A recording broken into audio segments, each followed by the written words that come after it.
Hi.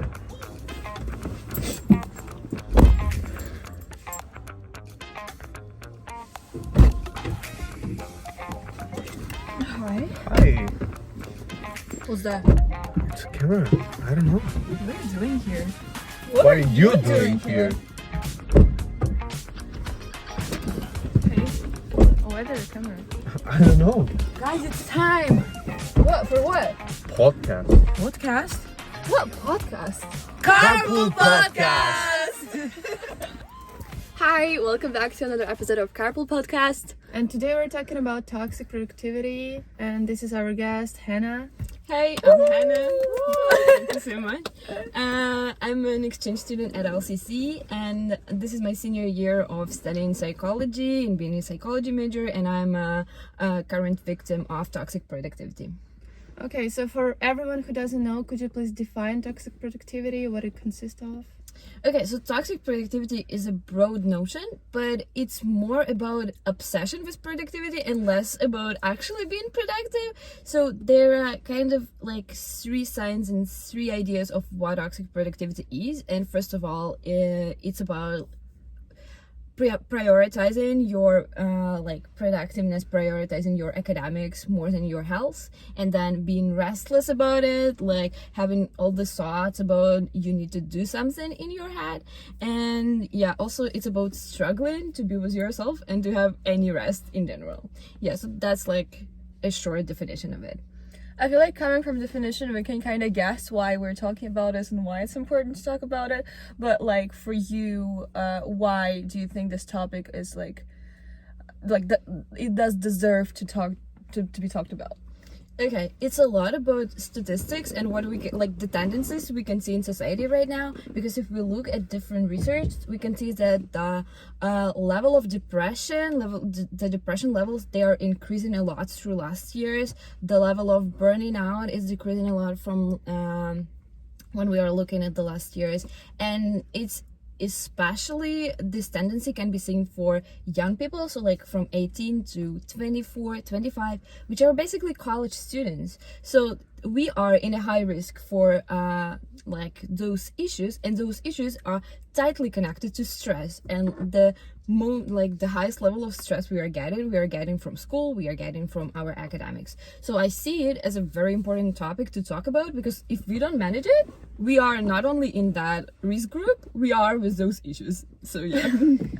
Exactly. And as you said, like there is a lot of us who kind of fall into that category, like who have the higher risk of having that and getting into that. But is there any specific like behaviors that are considered that fall into the category of toxic productivity? Okay, so in general, it's really hard to define what exactly behaviors people are doing, but something you can see all around is like people pulling all-nighters and being like a very popular technique to do. And also, again, it's about the same definition, like prioritizing your academics instead of prioritizing your health, instead of prioritizing your social network. So basically concentrating on it as hard as possible, and also not getting the actual benefit of studying that much. Yeah, so that would be the main sense that can be seen as behaviors of toxic productivity. And why do we do that? Okay, that's the biggest question of all time. Why? The biggest questions. But I think like you can think about it yourself, because that's what we engage in, like as people too. And first of all, this would be societal expectations. Like I feel like people expect me to do that, and anytime I'm not doing anything, it feel like I feel guilty and I feel shame. And I think these are also like important features of productivity and the culture of doing whatever you can. And then also academic pressure, like the pressure schools and universities put on their students, it's enormous, like it's crazy. And if we are talking about the grades we are getting, if we are talking about scholarships that are based on our grades, and it's basically what helps us to proceed with our studies, like if we are doing one mistake, we're off. Like, so it's about the college culture, it's about the societal norms, and it's also about the economic and societal trends in general. Because if we are if we are looking at universities and schools, it's pretty bad. But also if we are looking at like professional field, it's also really bad. Like, have you had a full-time job? It is a definition of toxic productivity. Like, I had a job and they would call me like 10 p.m. and they will be demanding me to do something. Like, it's my free time, guys. So yeah. You know what it reminds me of? Like, recently I saw some video about a girl talking that currently, like, we are working more than people ever did. Yeah. And we are just, like, we're not lazy and we're not, like, actually, like, we're just tired, we're just exhausted. Because, like, people currently, they're working, like, so much more hours and, like, they are studying so much more than they ever did in history. Have you heard of that? And, like, I guess, like, coming from that fact and that topic, how would you say like it changed like over time? Because like we have this perception that like, okay, if studying, that we're doing this in that way, and I don't think that it was always like that. Kind of, it was not the first like instinct of a person to I don't know, pull an all-nighter. I'm almost sure it's our basic reflex. Yeah. What should I do right now? Okay, pull an an all-nighter. all-nighter. Yes. Yeah. Okay, it's really hard for me to give any historical background. I'm not a lot into that, but what I need to say is I'm almost sure that capitalism is what influenced this notion, because capitalism is based on a thought that the greatest value is working and the greatest value is being productive and creating something for society, which is a good idea, but getting to this like highest extent of it, like the worst part is that we neglect all our other dimensions of life in general. So yeah, I believe that industrial revolution changed everything in a bad way. But I'm not sure I can give a big historical perspective. But at the same time, as a person who like started living already in this capitalistic world, I don't know, I feel like a lot of it is coming from my childhood. Like, did you guys did anyone told you that like only through really hard work you can get something? Like, that's basically what my parents were telling me for my whole life, that like you should struggle and you should be suffering, and if you are not suffering, you are not achieving anything. And I think that's a problem, because I suffer a lot, but it's not about productivity, I just suffer. At the end of the day, this is what we're facing. At the beginning of the day, and in the middle of the day, and in the middle of the night. And in the middle of the night. You mentioned about culture before that. What is like, what do you think of a term of a hustle culture? And does it have any connection to what we're talking about? Does it have any influence on one another, or? Yeah, okay. So hustle culture is this basically idea that to get at least something, you should work really hard. And this should be like a struggle. So it's basically really connected to toxic productivity, because again, it's not about getting something done, it's about doing something all the time. But like, what are you doing? Like, what are you doing? Even it's okay, I will give this example. Like, when I was a child, my parents really didn't like it when I was just chilling, just like, you know, laying on bed and like doing nothing, staring on the ceiling, and that would be considered like the worst thing ever, which is actually mindfulness, and now it's very popular. But anyway, that would be considered very bad. So you need to pretend like you are doing something. So I pretended that I was like reading a book, or I was, I don't know, doing something really important with like my homework in my hands. Like, the textbook is open, but I'm still just staring on the ceiling. So nobody actually taught us how to spend less time, but making this time important, making this time valuable, instead of like spending a lot of time and like doing nothing. So it's about hustle culture, that you should, it's always about kind of pretending that you're doing a lot, even if you understand that it's not productive. And also, we were talking about laziness and like my Roman Empire, that laziness does not actually exist. Like, what the hell is laziness? I'm gonna quote it to everyone. Because I don't know, if sometimes I will sit and try to do something and it just like it doesn't work for me. So then you should like go for a run, like do something else. Studies show that if you are changing and switching activity, it's really good for your brain and it can proceed with your initial task better. You can proceed with your initial task better. So what the hell is like being lazy? It means you need to take a break. It means you need to take some time for yourself. That's it. Yeah. Laziness doesn't exist. Yes, laziness doesn't exist, guys.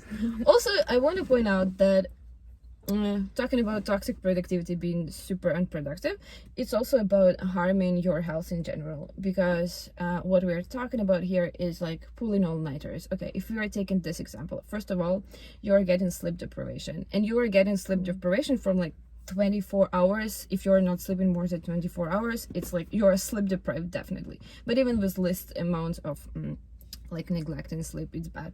But studies show that if you sleep like less than you should, your cognitive skills are getting worse, your memory is getting worse, your attention span is getting worse. So it doesn't make any sense to actually do that.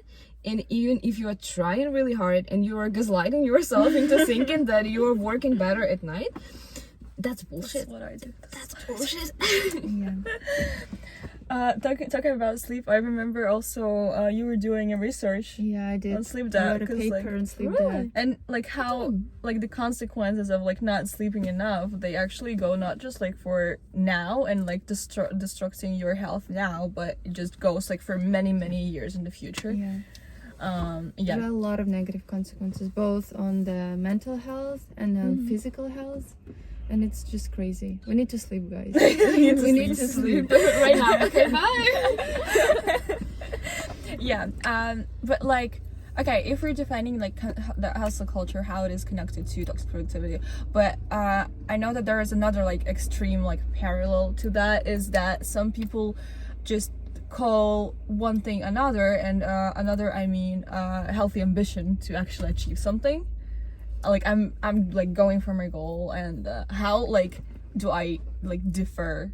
It's kind of hard to like differentiate what behavior is exactly healthy and what behavior is exactly unhealthy.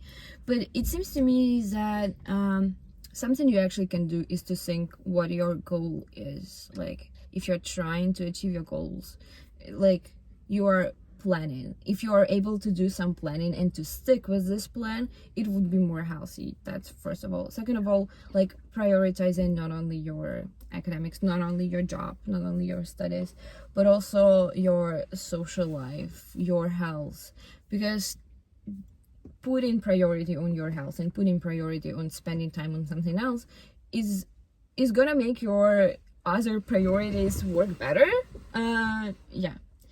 So yeah, it seems to me that healthy is like also setting boundaries. Boundaries are super important. Like you need some time and some space where you're free, where you can actually rest.